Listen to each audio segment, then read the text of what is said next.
तो चलिएगा, देखिए ये क्लास हमारी टाइम से होती है, यहाँ पर देखिए आपका पूरा सिलेबस बिल्कुल ही कंप्लीट कराया जाएगा।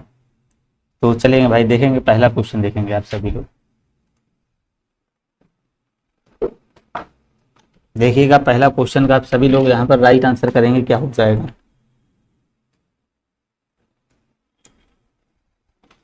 कह रहा भारत के राष्ट्रपति अपनी शक्तियों का प्रयोग करते हैं।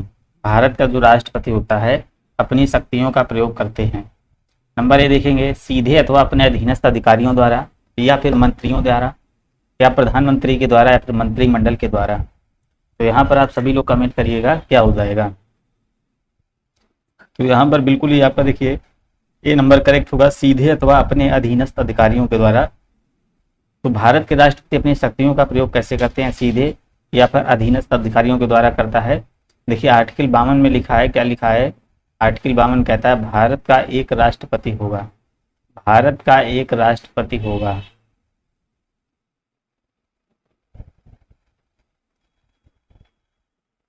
चलिएगा नेक्स्ट क्वेश्चन देखेंगे।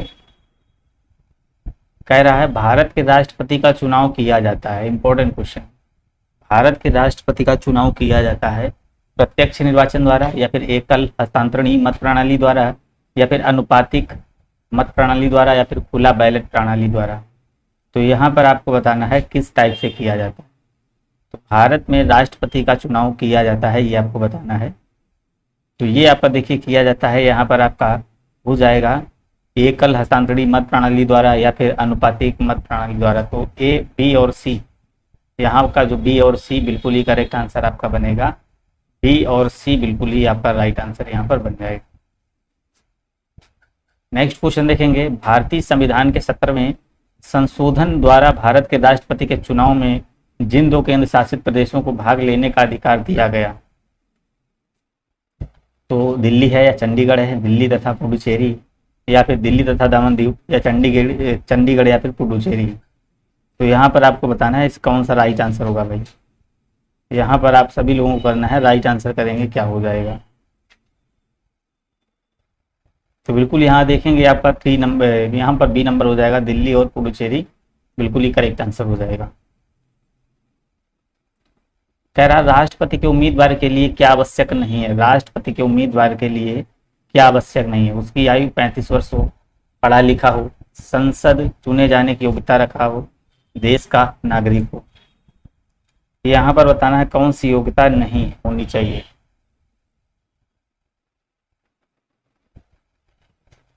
बिल्कुल यहाँ पर आप सभी लोग राइट आंसर करिएगा। तो बी नंबर करेक्ट आंसर हो जाएगा, पढ़ा लिखा हो या ना हो तभी काम चल जाएगा। नेक्स्ट क्वेश्चन देखेंगे। कह रहा है राष्ट्रपति के निर्वाचन में राज्य का मुख्यमंत्री मतदान करने के लिए पात्र नहीं होता है यदि, जो राष्ट्रपति के निर्वाचन में राज्य का मुख्यमंत्री मतदान करने के लिए पात्र नहीं होता है यदि वह स्वयं प्रत्याशी होता है। नंबर बी, उसे राज्य विधानमंडल के निचले सदन में अपना बहुमत सिद्ध करना शेष हो, या फिर वह राज्य विधानमंडल में उच्च सदन का सदस्य हो, या डी नंबर देखेंगे राज्य विधानमंडल में निम्न सदन का सदस्य हो। तो यहाँ पर आप राइट आंसर करेंगे क्या हो जाएगा। बिल्कुल यहाँ पर देखेंगे तो आपका सी नंबर करेक्ट आंसर बनेगा, वह राज्य विधानमंडल में उच्च सदन का सदस्य हो। क्या हो, वह राज्य विधानमंडल में उच्च सदन का सदस्य हो। चलिएगा नेक्स्ट क्वेश्चन देखेंगे। कह रहा भारत का राष्ट्रपति अपना त्याग पत्र किसको सौंपता है, तो लोकसभा के अध्यक्ष को, या फिर उपराष्ट्रपति को, या फिर मुख्य न्यायाधीश को, या प्रधानमंत्री। जो भारत का राष्ट्रपति होता है अपना त्याग पत्र किसको सौंपता है, बिल्कुल यहाँ पर देखेंगे बी नंबर, भारत के उपराष्ट्रपति, भारत के उपराष्ट्रपति को सौंपता, याद रखेंगे। चलिएगा नेक्स्ट क्वेश्चन देखेंगे। कह रहा एक सांसद अथवा विधानसभा का सदस्य राष्ट्रपति निर्वाचित हो सकता है, परंतु एक सांसद अथवा विधानसभा का सदस्य राष्ट्रपति निर्वाचित हो सकता है, परंतु यहाँ आपको बताना है चुनाव लड़ने से पूर्व उसे अपनी सदस्यता से त्याग पत्र देना होगा, अपने निर्वाचन से 6 माह के अंदर अपनी सदस्यता छोड़नी होगी, या फिर निर्वाचित होने के तुरंत उपरांत अपनी सदस्यता छोड़नी होगी, या फिर एक सांसद चुनाव लड़ सकता है परंतु विधानसभा का सदस्य नहीं। तो यहाँ पर राइट आंसर आप सभी लोग देखें क्या हो जाएगा, सी नंबर आपका यहाँ पर करेक्ट आंसर हो जाएगा, निर्वाचित होने के तुरंत उपरांत अपनी सदस्यता को छोड़ना होगा, निर्वाचित होने के तुरंत बाद उसकी सदस्यता को बिल्कुल ही छोड़ना होगा। कह रहा अगर भारत के राष्ट्रपति के चुनाव में कोई विवाद है तो उस विवाद को सौंपा जा सकता है। भारत के राष्ट्रपति के चुनाव में कोई विवाद है तो उस विवाद को सौंपा जा सकता है, ये आपको बताना है किसको सौंपा जा सकता है। तो भारत के महाधिवक्ता को, संसद को, सर्वोच्च न्यायालय को, या फिर इनमें से कोई नहीं। बिल्कुल देखिए सर्वोच्च न्यायालय, भारत के सर्वोच्च न्यायालय बिल्कुल ही करेक्ट आंसर हो जाएगा। अगर भारत के राष्ट्रपति के चुनाव में कोई विवाद होता है तो उस विवाद को कहाँ भारत के सर्वोच्च न्यायालय को सौंपा जाएगा, ठीक है ना। देखिए आर्टिकल 71 में लिखा है राष्ट्रपति उपराष्ट्रपति के विवादित निर्वाचन मामले पर क्या करेगा, सुप्रीम कोर्ट है ना, पूरा निर्णय देगा। भारत के राष्ट्रपति को उसके पद से हटाया जा सकता है, भारत के राष्ट्रपति को उसके पद से हटाया जा सकता है भारत के प्रधानमंत्री द्वारा, लोकसभा द्वारा, या फिर भारत के मुख्य न्यायाधीश द्वारा, या फिर संसद द्वारा। तो भाई हटाया जा सकता है तो बिल्कुल डी नंबर देखेंगे भाई, संसद के द्वारा इसको हटाया जा सकता है। कैसे, महाभियोग से, आर्टिकल 61 महाभियोग के द्वारा।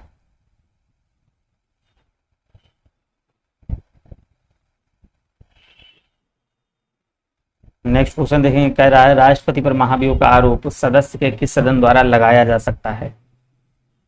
राष्ट्रपति पर महाभियोग का आरोप संसद के किस सदन द्वारा लगाया जा सकता है। सभी लोग राइट आंसर करेंगे, लोकसभा द्वारा, राज्यसभा द्वारा, संसद के किसी भी सदन द्वारा, फिर डी नंबर। तो यहाँ आप देखेंगे सी नंबर आपका करेक्ट आंसर हो जाएगा, संसद के किसी भी सदन के द्वारा आपका करेक्ट आंसर यहाँ हो जाएगा। निम्नलिखित में से कौन सा भारत के राष्ट्रपति के निर्वाचन गण को तो भाग है परंतु उसके अभी महाभियोग अधिकरण का भाग नहीं है।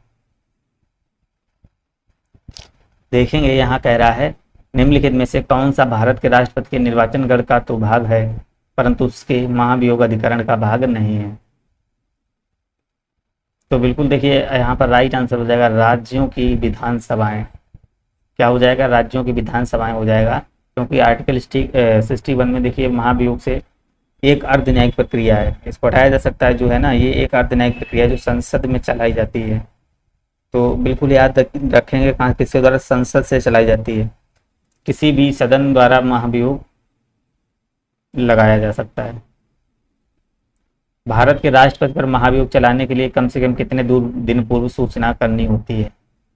भारत के राष्ट्रपति पर महाभियोग चलाने के लिए कम से कम कितने दिन पूर्व की सूचना आवश्यक होती है, 7 दिन, 14 दिन, 21 दिन या 30 दिन। तो यहाँ पर देखेंगे आप सभी लोग 14 दिन बिल्कुल ही करेक्ट आंसर हो जाएगा, 14 दिन पूर्व सूचना देनी पड़ती है। कह रहा भारत के राष्ट्रपति के महाभियोग की प्रक्रिया है, अभी बताया है भारत के राष्ट्रपति के महाभियोग की प्रक्रिया है। तो यहाँ पर आप सभी लोग राइट आंसर करेंगे, क्या हो जाएगा। तो कैसी प्रक्रिया है दोस्तों, ये अर्ध न्यायिक प्रक्रिया है। कैसी अर्ध न्यायिक, ए नंबर आप देखिए बिल्कुल ही करेक्ट आंसर यहाँ बनेगा। कैसी प्रक्रिया है, अर्ध न्यायिक प्रक्रिया, आपका करेक्ट आंसर यहाँ हो जाएगा। नेक्स्ट क्वेश्चन कह रहा है पदासीन राष्ट्रपति की पदावधि की समाप्ति से भिन्न किसी कारण से उत्पन्न होने वाली रिक्त की दशा में रिक्त भरने के लिए निर्वाचन अवश्य हो जाना चाहिए। पदासीन राष्ट्रपति की पदावधि की समाप्ति से भिन्न किसी कारण से उत्पन्न होने वाली रिक्त की दशा में रिक्त भरने के लिए निर्वाचन अवश्य हो जाना चाहिए। तो यहाँ पर आपको बताना है 40 नंबर देखेंगे क्या हो जाएगा। 40 नंबर देखिएगा क्या हो जाएगा, यहाँ पर रिक्त होने की तिथि से 6 माह के भीतर, बिल्कुल यही करेक्ट आंसर आपका बन जाएगा। कह रहा है यदि भारत के राष्ट्रपति का पद रिक्त हो जाए और कोई उपराष्ट्रपति भी पद भी ना हो तब निम्न में से कौन कार्यवाहक राष्ट्रपति होगा। यदि भारत के राष्ट्रपति का पद रिक्त हो जाए और कोई उपराष्ट्रपति भी ना हो तो कौन कार्यवाहक राष्ट्रपति होगा।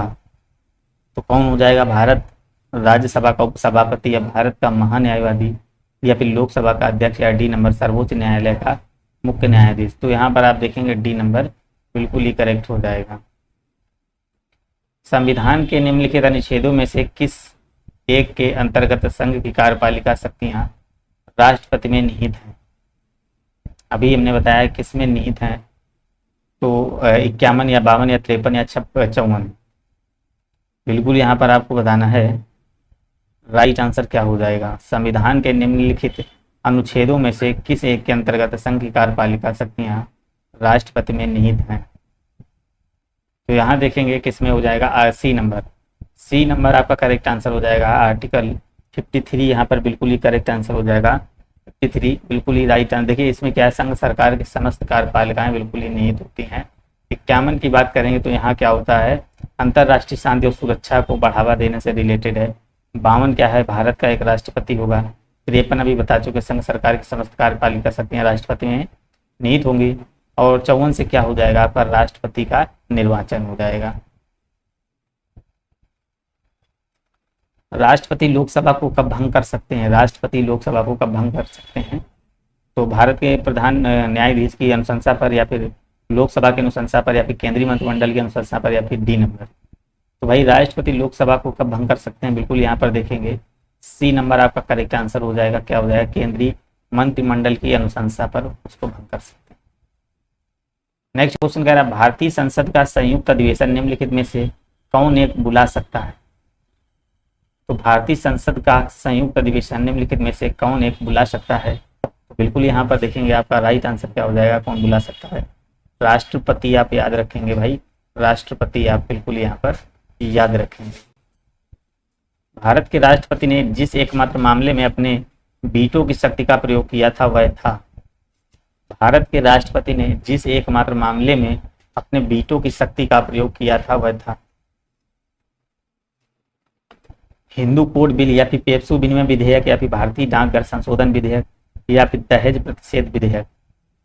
तो यहाँ पर आप राइट आंसर करेंगे, क्या हो जाएगा, सी नंबर, भारतीय डाकघर संशोधन विधेयक आपका बिल्कुल ही करेक्ट आंसर यहाँ बनेगा।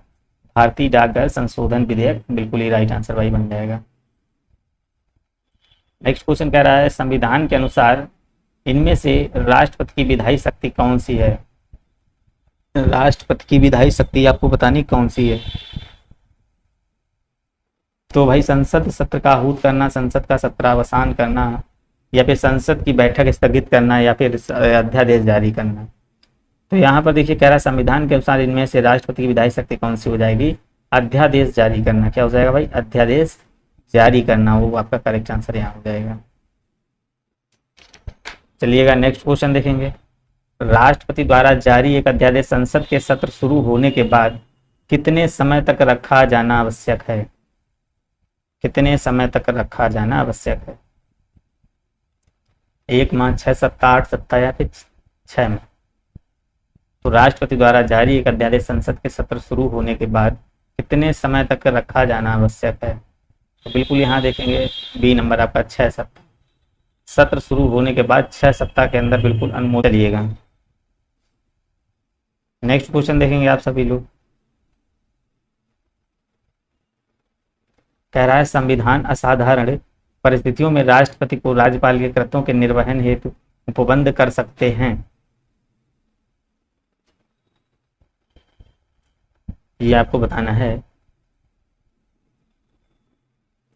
संविधान असाधारण परिस्थितियों में राष्ट्रपति को राज्यपाल के कृत्यों या कार्यों के निर्वहन हेतु उपबंध कर सकते हैं। तो ये किसमें, आर्टिकल 160 आपका करेक्ट आंसर यहाँ पर बन जाएगा। क्या हो जाएगा भाई? 160 आपका बिल्कुल यहाँ पर राइट आंसर भाई बन जाएगा। भारत के राष्ट्रपति को एक अधिकार नहीं है प्राप्त कि वह क्षमादान करे, सर्वोच्च न्यायालय के न्यायाधीश को हटाए, आपातकाल की घोषणा करे, अध्यादेश जारी करे। कौन सी मतलब उसको अधिकार प्राप्त नहीं है? तो बिल्कुल यहाँ देखिए वो क्या कर सकता है, सर्वोच्च न्यायालय के न्यायाधीश को हटा नहीं सकता है। भाई वीडियो को लाइक कर दीजिए भाई, जो लोगों ने सब्सक्राइब नहीं किया सब्सक्राइब जरूर कर लीजिएगा।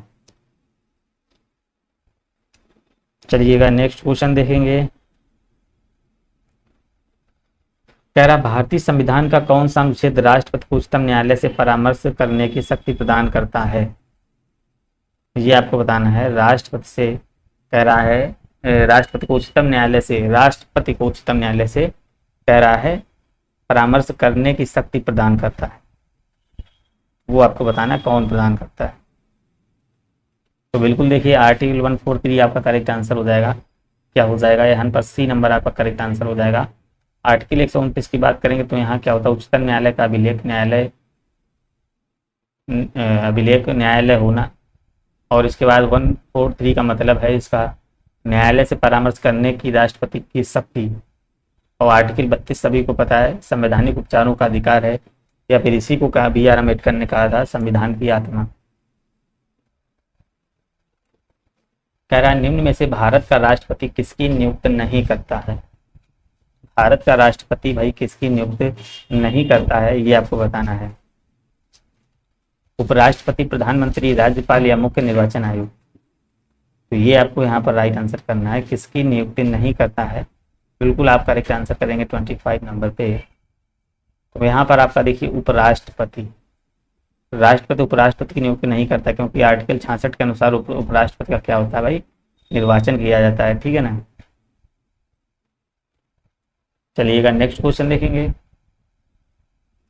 संसद के लिए राष्ट्रपति का अभिभाषण कौन तैयार करता है। नंबर ए, कह रहा है वह स्वयं राष्ट्रपति, या फिर लोकसभा अध्यक्ष, या फिर राज्यसभा के सभापति, या केंद्रीय मंत्रिमंडल। संसद के लिए राष्ट्रपति का अभिभाषण कौन तैयार करता है।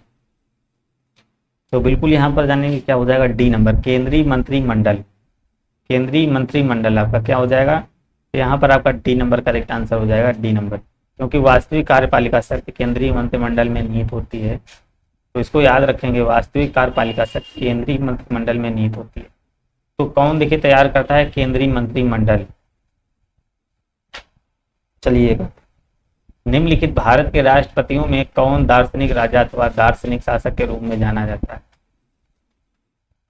तो यहाँ पर आपको बताना है निम्नलिखित में से भारत के राष्ट्रपतियों में कौन दार्शनिक राजा अथवा दार्शनिक शासक के रूप में जाना जाता है। तो बिल्कुल इसका राइट आंसर सभी लोग करेंगे, क्या हो जाएगा इसका, बिल्कुल यहाँ पर राइट आंसर करिएगा, क्या हो जाएगा, ए नंबर। ए नंबर देखिए राइट आंसर यहाँ पर हो जाएगा डॉक्टर राधाकृष्णन। देखिए भारत के दूसरे राष्ट्रपति थे, याद रखेंगे। नेक्स्ट क्वेश्चन कह रहा है भारत के उपराष्ट्रपति निर्वाचन होता है। भारत का उपराष्ट्रपति निर्वाचन होता है तो जनता द्वारा या फिर निर्वाचन मंडल द्वारा जो राष्ट्रपति को निर्वाचित करता है, फिर संसद के दोनों सदनों के सदस्यों द्वारा या फिर राज्यों के विधानमंडलों द्वारा। तो यहाँ पर आपका हो जाएगा ए नंबर, संसद के दोनों सदनों के द्वारा बिल्कुल निर्वाचन होता है। यहाँ पर सी नंबर आपका करेक्ट आंसर भाई बनेगा। उपराष्ट्रपति को अपने पद से निम्न में से किसको प्रस्ताव के द्वारा हटाया जा सकता है। उपराष्ट्रपति को उसके पद से निम्न में से किसके प्रस्ताव के द्वारा हटाया जाता है। राज्य परिषद के, लोकसभा के, या कैबिनेट के, या फिर मंत्री परिषद के। तो यहाँ पर आप देखेंगे ए नंबर आपका करेक्ट आंसर हो जाएगा, राज्य परिषद या राज्यसभा। बिल्कुल ही करेक्ट आंसर हो जाएगा। राष्ट्रपति को उसके पद से निम्न में से किसके प्रस्ताव से हटाया जा सकता है, राज्य परिषद के प्रस्ताव से उसको वही हटा सकते हैं। कह रहा है निम्न में से किस एक की अध्यक्षता ऐसे के द्वारा होती है जो उसका सदस्य नहीं होता है।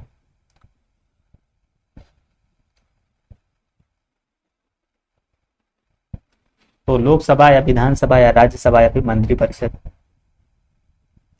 तो यहाँ पर आप देखेंगे हो जाएगा राज्यसभा। राज्यसभा यहाँ पर करेक्ट हो जाएगा। राज्यसभा की अध्यक्षता उपराष्ट्र द्वारा दी जाती है। आंसर करते रहेंगे, अपनी अपनी कमेंट करते रहेंगे। लोकसभा में सदस्यों की जो अधिकतम संख्या निर्धारित की गई थी वह है, तो भाई 540 है, 545 है, 550 या 555। चलिए इसका जल्दी से जवाब दीजिए। तो इसका कितना हो जाएगा 550। 550 आपका बिल्कुल यहाँ पर करेक्ट बनेगा।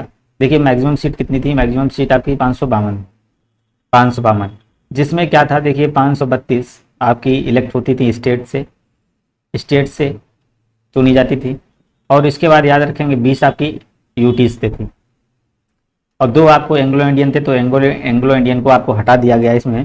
इसमें देखिए प्रेसिडेंट ये नियुक्त करता था आर्टिकल 331 के तहत।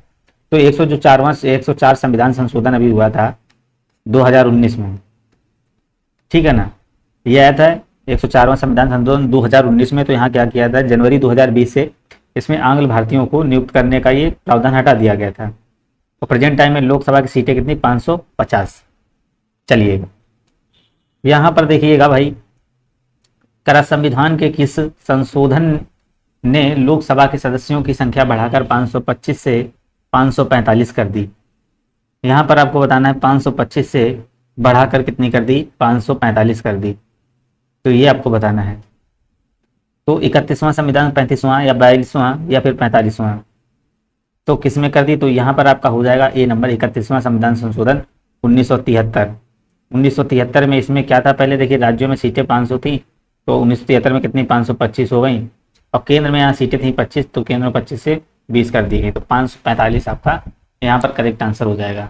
तो कौन सा संविधान से? 1973 हो जाएगा। कह रहा है लोकसभा चुनाव का कोई प्रत्याशी अपनी जमानत खो देता है यदि उसे प्राप्त ना हो, तो वैध मतों का 1/3, वैध मतों का 1/4, सी नंबर वैध मतों का 1/5 या डी नंबर उपयुक्त में से कोई नहीं।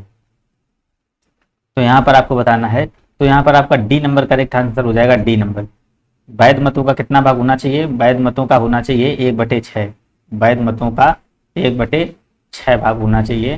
तो राइट आंसर यहाँ पर डी नंबर आपका हो जाएगा। चलिएगा नेक्स्ट क्वेश्चन देखेंगे। चौथा नंबर, लोकसभा के निर्वाचन के लिए नामांकन पत्र। यहाँ आपको बताना है लोकसभा के निर्वाचन के लिए नामांकन पत्र पहला दिया गया भारत में निवास करने वाले किसी भी व्यक्ति द्वारा दाखिला किया जा सकता है। दूसरा कह रहा है किस निर्वाचन क्षेत्र में निर्वाचन लड़ा जाना है वहाँ के किसी निवासी द्वारा दाखिल किया जा सकता है। तीसरा देखेंगे, कह रहा है भारत के किसी नागरिक द्वारा जिसका नाम किसी चुने निर्वाचन क्षेत्र में मतदाता सूची में है दाखिल किया जा सकता है, या फिर डी नंबर देखेंगे। तो यहाँ बिल्कुल ही आपका देखिए सी नंबर करेक्ट आंसर हो जाएगा, भारत के किसी नागरिक द्वारा जिसका नाम किसी निर्वाचन क्षेत्र में की मतदाता सूची में है दाखिल किया जा सकता है। तो देखिए जनप्रतिनिधित्व अधिनियम कितना 1951 में 1951 के अनुसार इसमें क्या हुआ था, नामांकन पत्र के लिए राज्य और संघ जो राज्य क्षेत्र थे इसमें दोनों को पंजीकृत होना चाहिए था। 2003 में सरकार द्वारा राज्यसभा में ऐसी वैधता बिल्कुल नहीं थी। कह रहा लोकसभा में केंद्र शासित क्षेत्रों का सर्वाधिक प्रतिनिधित्व कितना हो सकता है। तो लोकसभा में केंद्र शासित क्षेत्रों का सर्वाधिक प्रतिनिधित्व कितना हो सकता है ये आपको बताना है, 15 या 20। तो बिल्कुल यहाँ पर 20 आपका करेक्ट आंसर बन जाएगा। चलिएगा नेक्स्ट क्वेश्चन, लोकसभा में राज्यों को किस आधार पर सीटें आवंटित होती हैं। लोकसभा में राज्यों को किस आधार पर सीटें आवंटित होती हैं। तो बिल्कुल यहाँ पर करेंगे जनसंख्या, क्षेत्रफल या फिर गरीबी या भाषा। तो जनसंख्या आपका यहाँ पर बिल्कुल ही करेक्ट आंसर भाई हो जाएगा। लोकसभा में अनुसूचित जाति के लिए, लोकसभा में भाई अनुसूचित जाति के लिए, लोकसभा में अनुसूचित जाति के लिए आरक्षित स्थानों की संख्या कितनी है। आरक्षित स्थानों की संख्या कितनी है, 80 सीट्स आपको बताना है कितनी है अनुसूचित जाति की, 59, 69, 79 या फिर 84। तो बिल्कुल यहाँ पर जो लोग देखिए डी नंबर कर रहे हैं उनका करेक्ट आंसर हो जाएगा, ठीक है ना। तो देखिए 545 सीटें वर्तमान में, ठीक है ना, 543 सिर्फ हैं इलेक्ट। तो यहाँ इसमें क्या किया गया 543 में, यहाँ पर देखिए बात करेंगे इसमें क्या है 80 सीट जो है ना, 80 सीट वो 84 हैं। अब बात करेंगे एसटी, तो एसटी की सीट आपकी यहाँ पर कितनी है 47 है, ठीक है ना। तो लोकसभा में आरक्षण जो है ना वो 330 के तहत का प्रावधान इसमें दिया गया है।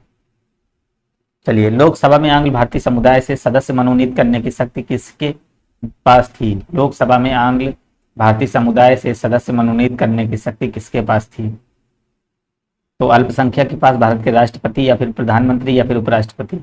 तो बिल्कुल यहाँ पर देखेंगे भारत के राष्ट्रपति के पास, बी नंबर आपका बिल्कुल राइट आंसर हो जाएगा। यहाँ पर निम्न संविधान संशोधन में से कौन से राज्यों से निर्वाचन होने वाले लोकसभा के सदस्यों की संख्या में वृद्धि करने से संबंधित है, ये आपको बताना है। छठवां या फिर आपका दिया गया है 22वां, 12वां व 38वां, 7वां व 31वां या फिर 11वां 42वां। कह रहा है निम्न संविधान संशोधन में से कौन से राज्य से निर्वाचन होने वाले लोकसभा के सदस्यों की संख्या में वृद्धि करने के संबंधित है। तो बिल्कुल यहाँ पर देखिए सी नंबर आपका करेक्ट आंसर हो जाएगा। 7वां तथा 31वां आपका बिल्कुल यहाँ पर राइट आंसर बनेगा। लोकसभा को उसके कार्यकाल की समाप्ति के पूर्व ही भाग किया जा सकता है, पूर्व ही भंग किया जा सकता है। लोकसभा उसके कार्यकाल के समाप्ति के पूर्व ही भंग किया जा सकता है राष्ट्रपति के द्वारा या फिर अध्यक्ष के द्वारा, राष्ट्रपति द्वारा मंत्रिपरिषद की सलाह पर या राष्ट्रपति द्वारा अध्यक्ष की सलाह पर। तो यहाँ पर आप देखेंगे किसके द्वारा, राष्ट्रपति द्वारा भंग किया जा सकता है लोकसभा को उसके कार्यकाल समाप्त होने से पहले। तो मंत्रिपरिषद की अगर सलाह होगी तभी हो सकता है। देखिए आर्टिकल 85 के दूसरे दो में लिखा है, 2 के अनुसार कह रहा है लोकसभा के जो कार्यकाल पूरा होने से पहले इसको भंग किया जा सकता है। तो यह किसमें आर्टिकल आपका दिया गया है 85 के दूसरे क्लॉज में दिया गया है। ऐसा प्रधानमंत्री यानी कि जो मंत्रिपरिषद होती है, जो प्रधानमंत्री की सिफारिश पर ही राष्ट्रपति के द्वारा किया जा सकता है। लोकसभा के कम से कम कितने सत्र बुलाए जाते हैं? तो यहाँ पर वर्ष में एक बार, वर्ष में दो बार, वर्ष में तीन बार या फिर वर्ष में चार बार। तो लोकसभा के देखिए कितने सत्र बुलाए जाते हैं? दो सत्र। बी नंबर आपका करेक्ट आंसर हो जाएगा। आर्टिकल 85 फर्स्ट में लोकसभा की एक सत्र की अंतिम बैठक और सत्र की प्रथम बैठक 6 माह के अंदर अधिक अंतर तक नहीं होनी चाहिए, 6 माह के अंदर पहले ही हो जानी चाहिए। कह रहा लोकसभा का कोरम कुल सदस्य संख्या का कितना होता है?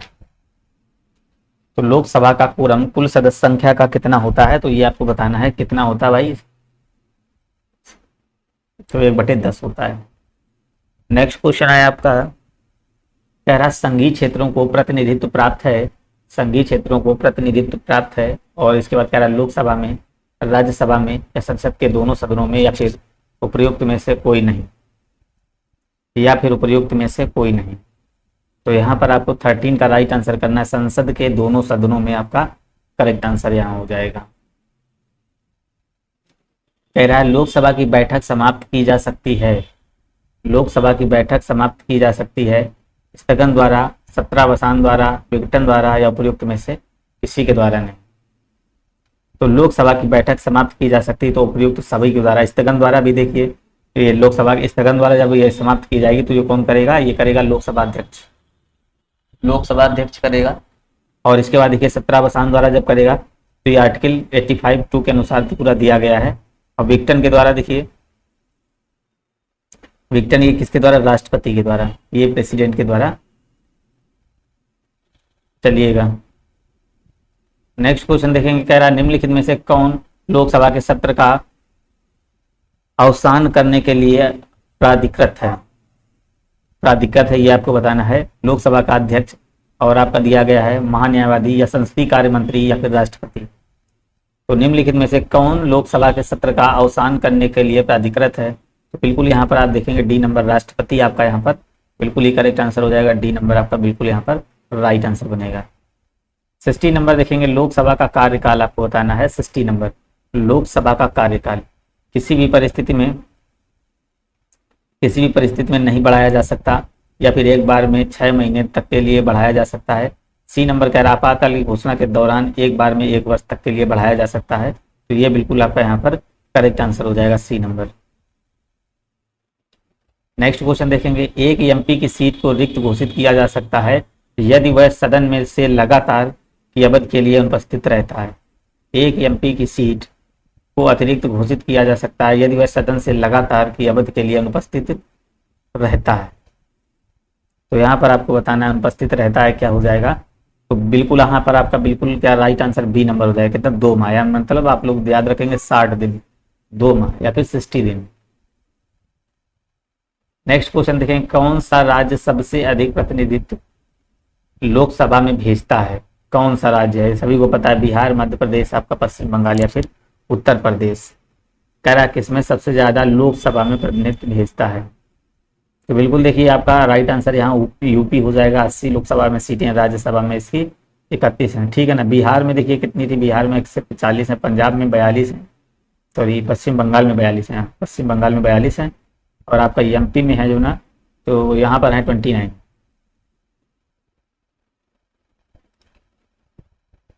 निम्नलिखित राज्यों या संघ शासित क्षेत्रों के समूह में से किसकी लोकसभा में केवल एक सीट है?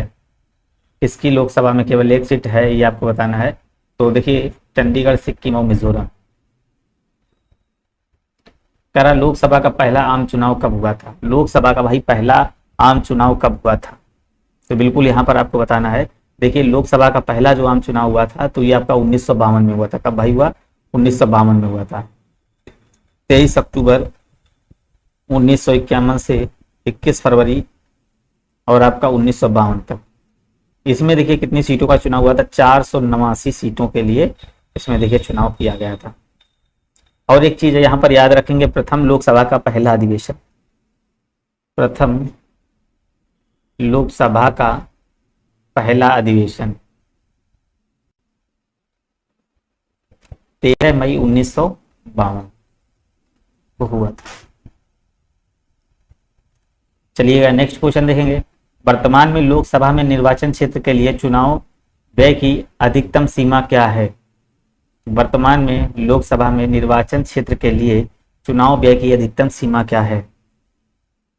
तो भाई क्या है? 70 लाख। निम्नलिखित में से किस राज्य से लोकसभा के 2 सदस्य निर्वाचित किए जाते हैं? तो बिल्कुल यहां पर देखेंगे 2 सदस्य, आपको बताना है क्या हो जाएगा? त्रिपुरा।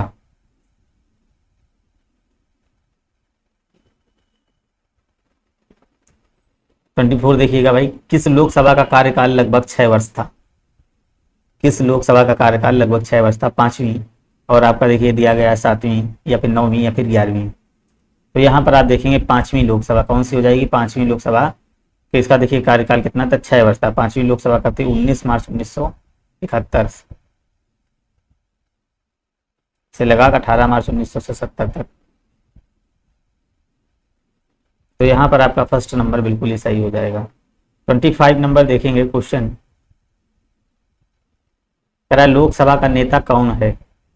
तो भाई लोकसभा का नेता देखिए सभी को पता कौन होता है? प्रधानमंत्री। लोकसभा का नेता कौन होता है? प्रधानमंत्री। ये देखिए आर्टिकल किस में लिखा है? 75 के फर्स्ट में। 76 देखेंगे, निम्नलिखित कथनों पर विचार कीजिए। कह रहा है लोकसभा अथवा राज्यसभा के विधानसभाओं के निर्वाचन में जीतने वाले उम्मीदवार को निर्वाचित घोषित किए जाने के लिए किए गए मतदान का कम से कम 50% मत होना पाना अनिवार्य है। तो ये बिल्कुल नहीं होगा। यहाँ पर देखेंगे भारत के संविधान की अधिकृत बंधों के अनुसार लोकसभा में अध्यक्ष का पद बहुमत वाले दल को पाया जाता है तथा उपाध्यक्ष का पद विपक्ष को जाता है।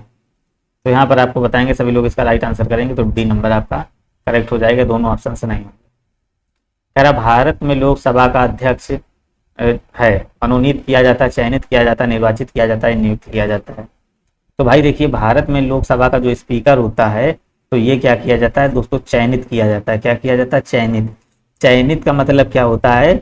जिसका चयन या चुनाव किया गया हो, जिसका चयन या चुनाव किया गया हो वो चयनित कहलाता है। मनोनीत देखिए किसको कहेंगे? मनोनीत जो बोलते हैं पसंद किया हुआ व्यक्ति, मतलब क्या है?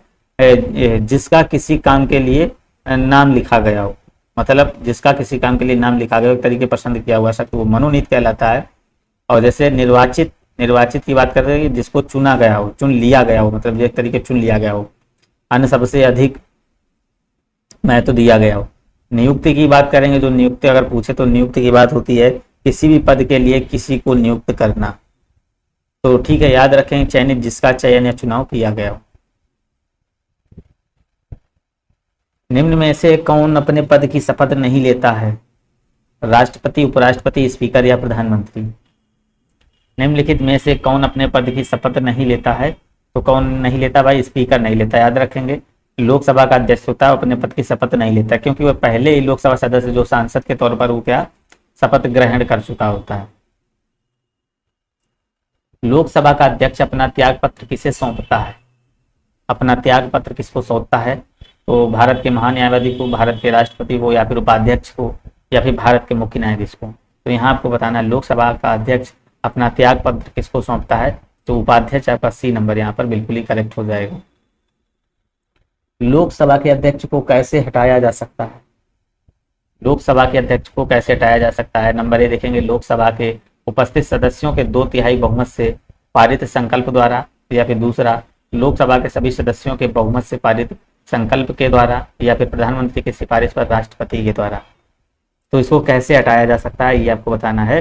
तो बिल्कुल यहाँ बी नंबर आपका करेक्ट आंसर हो जाएगा। लोकसभा के सभी सदस्यों के बहुमत से पारित संकल्प के द्वारा इसको हटाया जा सकता है। क्या बी नंबर आपका राइट आंसर हो जाएगा। चलिएगा नेक्स्ट क्वेश्चन देखेंगे। प्रोटेम स्पीकर का कर्तव्य क्या होता है? प्रोटेम स्पीकर का कर्तव्य होता है, तो यहाँ पर आपको बताना है स्पीकर की उपस्थिति में सदन की कार्यवाही का संचालन करना। नंबर बी सदस्यों को शपथ दिलाना। नंबर तीसरा स्थानापन्न रूप से स्पीकर का कार्य करना जब स्पीकर के चुनाव की संभावना न हो। डी नंबर देखेंगे केवल सदस्यों के चयन प्रमाण पत्रों को चेक करना ही एक सही है। तो यहाँ पर आप देखेंगे राइट आंसर आपका क्या हो जाएगा? तो यहाँ पर आपका बी नंबर हो, सदस्यों को शपथ दिलाना। प्रोटेम स्पीकर का काम क्या होता है? और एक प्रोटेम स्पीकर होता है, एक सबसे वरिष्ठ सदस्य होता है एक तरीके से। इसका कार्य क्या होता है, जो नव निर्वाचित सदस्य होते हैं उनको सिर्फ क्या शपथ दिलाना होता है। फिर देखिएगा नेक्स्ट क्वेश्चन कह रहा है, संविधान का निम्न अनुच्छेदों में से कौन एक उपबंधित करता है कि मत बराबर होने का दशा में लोकसभा के अध्यक्ष का मत निर्णायक होगा और उसका प्रयोग करेगा। तो यहाँ पर आपको बताना क्या हो जाएगा। बिल्कुल यहाँ पर देखेंगे आर्टिकल 100 कहता है स्पीकर कास्टिंग वोट बोलते हैं, जिसे निर्णायक मत कहते हैं, तब करते हैं जब सत्ता का पथ और जो सत्ता पथ और विपक्ष दोनों के वोट बराबर होते हैं तब करते हैं। तो यहाँ पर आपका आर्टिकल 100 हो जाएगा सी नंबर। नेक्स्ट क्वेश्चन कह रहा है, लोकसभा के प्रक्रिया और कार्य संचालन नियम के अंतर्गत नियम 377 के अधीन लोकसभा के सदस्यों द्वारा एक दिन में अधिकतम कितने मामले उठाए जा सकते हैं। तो एक दिन में अधिकतम कितने मामले उठाए जा सकते हैं, तो यहाँ पर अभी हमने बताया है क्या हो जाएगा बी नंबर, 15 से 20 बढ़ाकर कर दिए गए हैं। कह रहा प्रथम स्पीकर जिनके विरुद्ध लोकसभा में अविश्वास का प्रस्ताव लाया गया था, प्रथम स्पीकर जिनके विरुद्ध लोकसभा में अविश्वास का प्रस्ताव लाया गया था, तो यहाँ पर आपको बताना है कौन हो जाएगा 34 नंबर। तो बी आर जाखड़ या फिर जीवी महाबलंकर या फिर हुकुम सिंह या फिर के एस हेगड़े। तो बिल्कुल यहाँ पर देखेंगे आपका करेक्ट आंसर क्या हो जाएगा बी नंबर, जीवी महाबलंकर आपका बी नंबर बिल्कुल ही राइट आंसर हो जाएगा भाई। लोकसभा का प्रथम महिला अध्यक्ष कौन है, लोकसभा का प्रथम महिला अध्यक्ष कौन है। तो भाई सभी को पता है मीरा कुमार आपका यहाँ पर डी नंबर करेक्ट बनेगा, मीरा कुमार आपका यहाँ पर बिल्कुल ही राइट आंसर हो जाएगा। 15वीं लोकसभा की अध्यक्ष थी 2009 में। कह रहा निम्नलिखित में से कौन प्रथम जनजाति लोकसभा अध्यक्ष थे, कौन प्रथम जनजाति लोकसभा अध्यक्ष थे। 36 नंबर देखेंगे तो यहाँ पर हो जाएंगे आपके, देखिए जीवी महाबलंकर या जीएमसी बालयोगी या फिर मनोहर जोशी या फिर पीए संगमा। तो बिल्कुल यहाँ पर 36 नंबर देखिएगा आपका क्या हो जाएगा पीए संगमा आपका यहाँ पर बिल्कुल ही राइट आंसर बनेगा भाई। कह रहा लोकसभा का सचिवालय सीधे नियंत्रित होता है केंद्रीय गृह मंत्रालय द्वारा, संसदीय मामलों के मंत्रालय द्वारा या फिर प्रधानमंत्री द्वारा या फिर लोकसभा के अध्यक्ष द्वारा। तो यहाँ पर आपको बताना है क्या हो जाएगा। तो यहाँ पर आपका बिल्कुल ही करेक्ट आंसर हो जाएगा डी नंबर, लोकसभा के अध्यक्ष के द्वारा। लोकसभा का सचिवालय सीधे नियंत्रित होता है लोकसभा के अध्यक्ष के द्वारा, आपका यहाँ पर डी नंबर एकदम करेक्ट हो जाएगा। लोकसभा में किसी विधेयक पर आम बहस निम्नलिखित में से किस स्तर पर होती है, लोकसभा में किसी विधेयक पर आम बहस निम्नलिखित में से किस स्तर पर होती है। तो विधेयक की प्रस्तुति के समय या फिर द्वितीय वाचन में या फिर प्रतिवेदन स्तर पर या फिर तृतीय वाचन में। तो बिल्कुल याद देखिए द्वितीय वाचन आपका करेक्ट आंसर हो जाएगा। आम बहस किसमें होती है, द्वितीय वाचन पर। तो विधेयक क्या करता है, पुनः स्थापित करने का प्रक्रम करता है, इसको पूरा स्थापित करने का प्रक्रम प्रथम वाचन होता है, और जो विचार विमर्श करते हैं वो आपका द्वितीय वाचन होता है। चलिएगा नेक्स्ट क्वेश्चन कह रहे हैं निम्नलिखित कथनों पर विचार कीजिए। पहली लोकसभा में विपक्ष में सबसे बड़ा राजनीतिक दल स्वतंत्र पार्टी था। दूसरा कह रहा लोकसभा में नेता प्रतिपक्ष को सर्वप्रथम 1969 में मान्यता दी गई।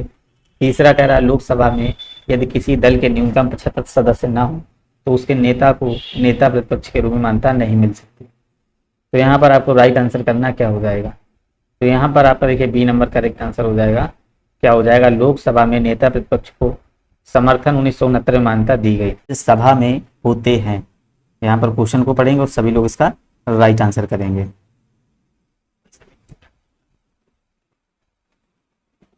तो भाई यहाँ बताएंगे राज्यसभा में होते हैं, तो यहाँ पर आपको करेक्ट आंसर करना है। तो यहाँ पर देखिए राइट आंसर आपका सी नंबर हो जाएगा। 50 सदस्य जिसमें 12 सदस्य भारत के राष्ट्रपति द्वारा मनोनीत किए जाते हैं। चलिएगा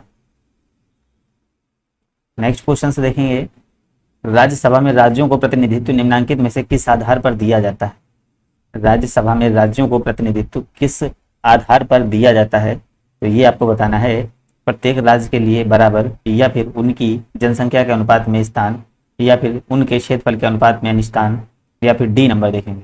तो यहाँ पर राइट आंसर करें क्या हो जाएगा, उनकी जनसंख्या के अनुपात में स्थान। तो बिल्कुल आपका करेक्ट आंसर हो जाएगा। गुड इवनिंग भाई, बी नंबर आपका यहाँ पर बिल्कुल ही राइट आंसर बनेगा। नेक्स्ट क्वेश्चन देखेंगे आप, निम्नलिखित कथनों पर विचार कीजिएगा। यहाँ पर आपको राइट आंसर करना है संघ राज्य क्षेत्र का राज्यसभा में प्रतिनिधित्व नहीं होता है। दूसरा कह रहा है निर्वाचन झगड़ों का निर्णय करना मुख्य निर्वाचन आयुक्त के अधिकार क्षेत्र में है। तीसरा कह रहा है भारत के संविधान के अनुसार संसद में केवल लोकसभा और राज्यसभा होती है। और इसके बाद आपको यहाँ पर बताना है क्या राइट आंसर इसमें क्या होगा। तो यहाँ पर देखेंगे संघ राज्य क्षेत्रों का जो प्रतिनिधित्व होता है वो किसके द्वारा होता है, राज्यसभा के द्वारा होता है। जो संघ राज्य प्रतिनिधित्व होता है तो वो देखिए किसके द्वारा, तो राज्यसभा के द्वारा होता है। यहाँ पर नहीं लिखा हुआ है तो ये भी देखिए आपका गलत हो जाएगा। दूसरा कह रहा है निर्वाचन झगड़ों का निर्णय करना मुख्य निर्वाचन आयुक्त के अधिकार क्षेत्र में आता है। तो देखिए झगड़ा जो करना होता है ये किसके क्षेत्र में आता है, ये न्यायपालिका के क्षेत्र में आता है, ठीक है ना। इसके देखिए क्षेत्र में नहीं आता है मुख्य निर्वाचन क्षेत्र में, ये न्यायपालिका के क्षेत्र में आता है, याद रखेंगे। और इसके बाद देखिएगा भारत के संविधान के अनुसार संसद में केवल लोकसभा और राज्यसभा होती है। तो भारत में देखिए सभी को पता है आर्टिकल 79 में लिखा हुआ है, 79 के अनुसार संसद के 3 अंग होते हैं, एक राष्ट्रपति होता है, लोकसभा होती है और राज्यसभा होती है। तो यहाँ राष्ट्रपति नहीं दिया हुआ है तो आपका देखिए डी नंबर इनमें से कोई नहीं करेक्ट हो जाएगा भाई। 4 नंबर पे आएंगे भाई, कह रहा है राज्यसभा के सदस्य चुने जाते हैं तो राज्यों के विधानसभाओं द्वारा, या फिर यहाँ कह रहा है राज्यों के विधान परिषदों द्वारा, या फिर सी नंबर राज्यों की विधानसभा या फिर विधान परिषदों द्वारा, या नंबर डी नगर पालिका के सदस्यों एवं ग्राम पंचायतों के सदस्यों द्वारा। चलिएगा इसका राइट आंसर करेंगे आप सभी लोग। राज्यसभा के सदस्य चुने जाते हैं तो राइट आंसर करिएगा। तो बिल्कुल यहाँ पर आपका देखिए ए नंबर करेक्ट हो जाएगा, राज्यों के विधानसभाओं द्वारा आपका करेक्ट आंसर हो जाएगा। देखिए जो राज्यसभा के सदस्य विधानसभा के जो निर्वाचित सदस्यों के द्वारा चुने जाते हैं, ठीक है ना। नेक्स्ट क्वेश्चन देखेंगे आप सभी लोग। 5 नंबर, राज्यसभा के सदस्य का कार्यकाल कितने वर्ष का होता है, राज्यसभा के कार्यकाल कितने वर्ष का होता है। यहाँ पर देखेंगे आप सभी लोग राज्यसभा, बिल्कुल देख लीजिएगा यहाँ पर इसका जो चुनाव होता है इलेक्शंस, ठीक है ना, और इसका जो होता है टेन्योर कार्यकाल जिसको बोलते हैं। और बात करेंगे इसकी जो क्वालिफिकेशंस होती है, तो देखिए इसका जो चुनाव होता है राज्यसभा में, चुनाव किसके द्वारा, देखिए अप्रत्यक्ष रूप से होता है, इनडायरेक्ट होता है। कैसा होता है, इनडायरेक्ट होता है, चीज याद रखते हैं। और देखिए किसके द्वारा इलेक्ट होता है, elect by MLA of state, elect by MLA of state के द्वारा होता है। और इसका जो कार्यकाल होता है याद रखेंगे 6 वर्ष होता है। कार्यकाल कितना होता है, 6 वर्ष होता है। और हर 2 साल में 1/3 सीट खाली होती हैं। यहाँ आएंगे हर 2 साल में 1/3 सीट खाली, ठीक है ना। और बात करेंगे क्वालिफिकेशंस इसकी क्या होती है, इसकी जो एज है ना, इसमें एज कितनी होती है, 30 साल होती है। राज्यसभा की बात कर रहे थे। और इसके अन्य नाम बहुत से होते हैं। अपर हाउस इसी को कहते हैं, upper house, secondary house, weak house, या फिर राज्यों का स्थायी सदन इसको ही बोला जाता है, राज्यसभा। तो चलिएगा नेक्स्ट क्वेश्चन देखिएगा। कह रहा है हमारे संविधान के अनुसार राज्यसभा का कार्यकाल है, यहाँ पर आप सभी लोग बताएंगे जो हमारे संविधान के अनुसार राज्यसभा का कार्यकाल है 2 वर्ष में एक बार समाप्त हो जाता है, प्रत्येक 5 वर्ष में समाप्त हो जाता है, प्रत्येक 6 वर्ष में समाप्त हो जाता है, समाप्त होने का विषय नहीं है। तो यहाँ जो इसका राइट आंसर हो जाएगा आपका डी नंबर हो जाएगा, समाप्त होने का विषय नहीं है। तो यहाँ पर आपका डी नंबर बिल्कुल ही करेक्ट आंसर भाई बन जाएगा, क्योंकि यहाँ पर हमने बताया है हर 2 साल में 1/3 सीटें खाली हो जाती हैं। तो ये क्या होता है, ये देखिए समाप्त नहीं होगा। 7 नंबर क्वेश्चन करेंगे आप सभी लोग। प्रथम अभिनेत्री जो राज्यसभा के लिए नामांकित की गई, प्रथम अभिनेत्री जो राज्यसभा के लिए नामांकित की गई थी, उसका राइट आंसर करना है जयललिता, नरगिस दत्त, और आपका देखिए गया है वैजंती माला, या फिर देविका रानी। तो बिल्कुल सभी को पता होना चाहिए जो राज्यसभा के लिए नामित की गई थी नरगिस दत्त, आपका यहाँ पर बी नंबर करेक्ट आंसर बनेगा। क्या हो जाएगा, नरगिस दत्त आपका बिल्कुल राइट आंसर बनेगा। नेक्स्ट क्वेश्चन देखेंगे। निम्नलिखित में से कौन सा एक कथन राज्य सूची के विषय के संबंध में विधि बनाने की संसद की शक्ति के बारे में सही नहीं है। तो यहाँ पर देखेंगे पहले राज्यसभा को घोषित करना होगा कि ऐसा करना राष्ट्रीय हित में है, कह रहा कौन सा सही नहीं है, तो बिल्कुल सही है। इसके बाद देखेंगे राज्यसभा को उपस्थित और मत देने वाले सदस्यों में कम से कम 2/3 सदस्यों के द्वारा समर्पित संकल्प पारित करना होगा, बिल्कुल ये भी सही है। यहाँ देखेंगे ऐसी विधि संपूर्ण भारत या उसके किसी भाग के लिए बनाई जा सकती है। ऐसी विधि संपूर्ण भारत या उसके किसी भाग के लिए बनाई जाती है, बिल्कुल सही है, ये भी हो जाएगा। यहाँ पर देखेंगे कह रहा है राज्य सूची में सम्मिलित विषय के संबंध में राष्ट्रीय हित में विधि केवल राज्यसभा बना सकती है। तो यहाँ पर आपका देखिए क्या कह रहा है, ये आपका सही नहीं है, डी नंबर आपका करेक्ट यहाँ पर हो जाएगा, डी नंबर आपका हो जाएगा। देखिए प्रस्ताव पारित राज्यसभा से होता है, ठीक है ना, और इसके उपरांत जो काम करती है वो संसद ही करती है। कह रहा भारतीय संविधान का कौन सा अनुच्छेद संसद को राज्य सूची के विषय पर कानून बनाने के लिए शक्ति प्रदान करता है। भारतीय संविधान का कौन सा अनुच्छेद संसद को राज्य सूची के विषय पर कानून बनाने के लिए शक्ति प्रदान करता है। तो बिल्कुल आर्टिकल 249 याद रखेंगे, बहुत इंपॉर्टेंट है ये आर्टिकल, आर्टिकल 249। नेक्स्ट क्वेश्चन देखेंगे आप सभी लोग। कह रहा है निम्नलिखित कथनों पर विचार करें, राज्यसभा में धन विधेयक को या तो अस्वीकार करने का या संशोधित करने की कोई शक्ति निहित नहीं है, या फिर इसमें कह रहा है राज्यसभा अनुदानों की मांगों पर मतदान नहीं कर सकती है। तीसरा कह रहा है राज्यसभा में वार्षिक वित्तीय विवरण पर चर्चा नहीं हो सकती है, या डी नंबर इसमें आपको बताना कौन सा सही होगा। तो कह रहा है राज्यसभा अनुदानों की मांगों पर मतदान नहीं कर सकती है,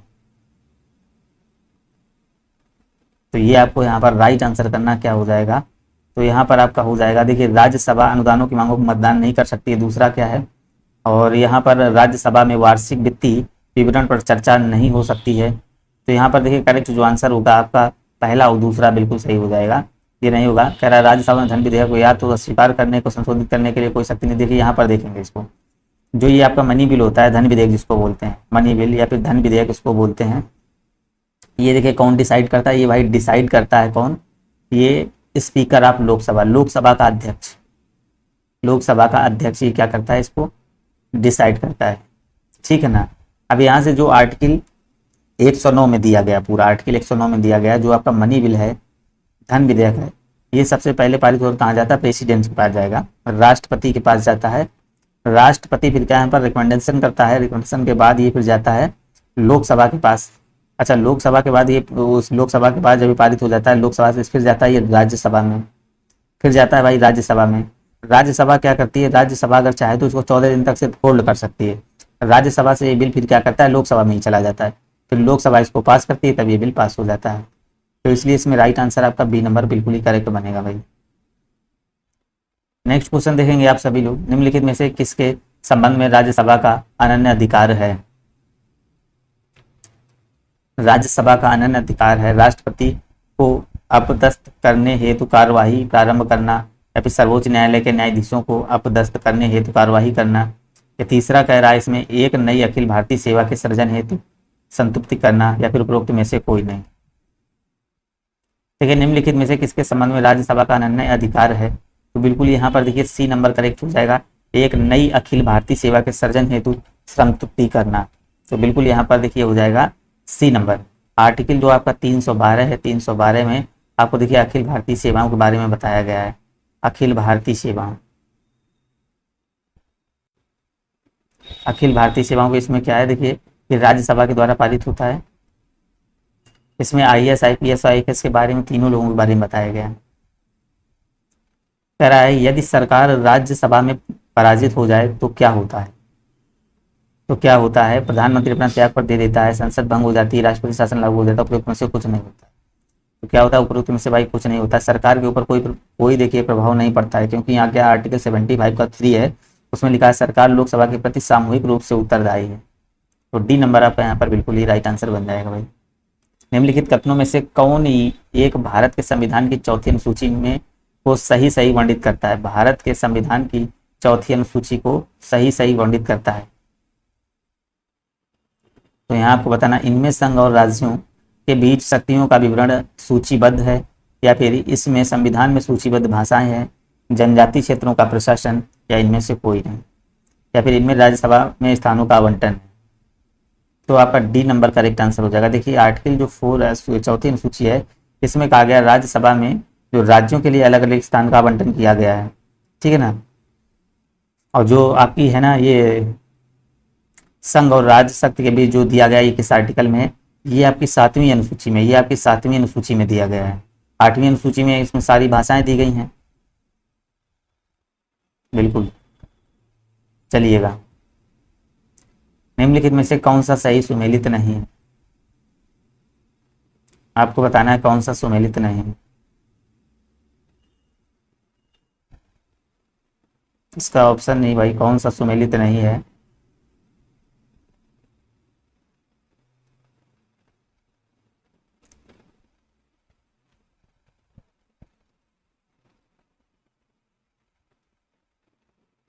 देखिए बिल्कुल, अब आंध्र प्रदेश आपका सुमेलित नहीं है। यहाँ पर 11 हैं, 7 क्या है आपकी, 7 चली गई कहाँ? तेलंगाना में चली गई। निम्नलिखित में से किस राज्य में राज्यसभा के लिए निर्वाचित सदस्यों की संख्या सबसे कम है? निर्वाचित सदस्यों की संख्या सबसे कम है, तो राइट आंसर क्या हो जाएगा? हिमाचल प्रदेश आपका यहाँ पर बिल्कुल ही करेक्ट आंसर बनेगा। राज्यसभा का अध्यक्ष है 16 नंबर, देखें राज्यसभा का अध्यक्ष उपराष्ट्रपति, या फिर देखिए राज्यसभा का जो अध्यक्ष है उपराष्ट्रपति पदेन अध्यक्ष होता है, सभी को पता है, बी नंबर। यहाँ देखेंगे आप सभी लोग, कह रहा निम्नलिखित में से किस एक सदन का अध्यक्ष एक गैर सदस्य होता है? ये आपको राइट आंसर यहाँ पर करना है भाई।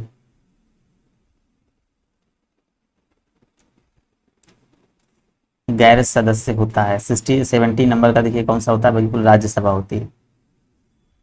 कह रहा राज्यसभा के सदस्य बनने हेतु अर्हताओं के संबंध में निम्नलिखित अभिकथनों पर विचार कीजिए तथा उसके नीचे दिए गए कूट से सही उत्तर दीजिए। यहाँ पर आपको बताना है 18 नंबर में क्या हो जाएगा।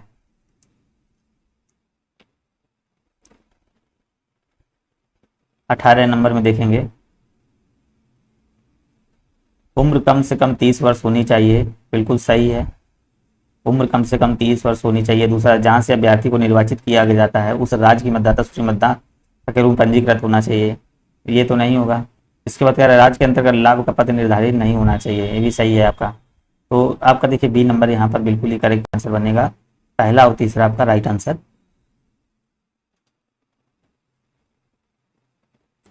राज्यसभा किसी धन विधेयक से सारभूत संशोधन करती है तो तत्पश्चात क्या होगा? यहाँ आपको बताना है, राज्यसभा किसी धन विधेयक में आधार सारभूत संशोधन करती है तो तत्पश्चात क्या होगा? लोकसभा राज्यसभा की अनुशंसाओं को स्वीकार करे या स्वीकार करे इस विधेयक पर आगे कार्रवाई कर सकती है, बिल्कुल ए नंबर आपका यहाँ पर राइट आंसर हो जाएगा भाई। 20 नंबर देखें, राज्यसभा का सर्वप्रथम गठन किस वर्ष में हुआ? भाई किस वर्ष में हुआ था? बिल्कुल यहाँ पर आपका 1952 हो जाएगा। जो गठन हुआ था 3 अप्रैल 1952 को हुआ था, 3 अप्रैल 1952 को। पहली बैठक जो हुई थी यहाँ पर 13 मई 1952 में हुई।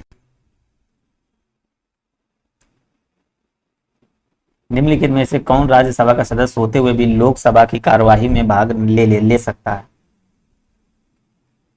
तो यहाँ पर आपका राइट आंसर हो जाएगा सी नंबर, बिल्कुल ही करेक्ट आंसर, मंत्री जो राज्यसभा का सदस्य हो। 20 नंबर देखेंगे, कह रहा है निम्नलिखित में से राज्यों का विषय आपको बताना है। यह भंग नहीं किया जा सकता, दूसरा कह रहा है यह भंग नहीं किया जा सकता, इसका कार्यकाल, ये तो बिल्कुल सही है। कह रहा कौन सा सही है? यह भंग नहीं किया जा सकता, बिल्कुल बात सही है, भंग नहीं किया जा सकता है। और इसके बाद कह रहा है दूसरा कार्यकाल 6 वर्ष का होता है, प्रत्येक 2 साल, हाँ तो ये भी आपका बिल्कुल ही करेक्ट आंसर हो जाएगा। तो इसके सदस्य 25 वर्ष नहीं, इस यहाँ पर कितना होता है हमने बताया 30 वर्ष, तो पहला और तीसरा, सी नंबर आपका यहाँ पर करेक्ट आंसर बनेगा भाई, क्या हो जाएगा? सी नंबर बिल्कुल यहाँ पर आपका राइट आंसर बन जाएगा।